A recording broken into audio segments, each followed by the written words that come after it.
बंद करना चाहिए।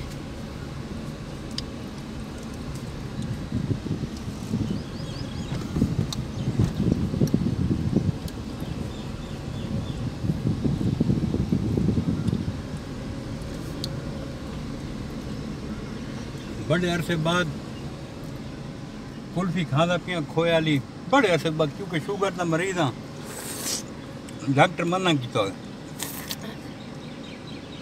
लेकिन मैं कहा जी ईद मौके इंजॉय कर गिनो। हाँ मतलब बड़ा भी आंदा यार कुल्फी थे।